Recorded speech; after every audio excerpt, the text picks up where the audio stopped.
எந்த குண்டலமும் கூட இல்ல.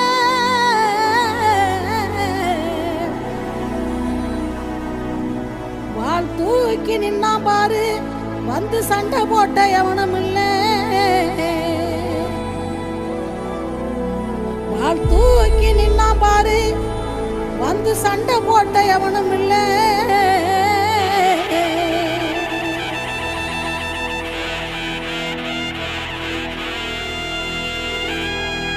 கண்ட வர சொல்லுங்க, கண்ணனை கையோட கூட்டி வாருங்க. அவனை கண்ட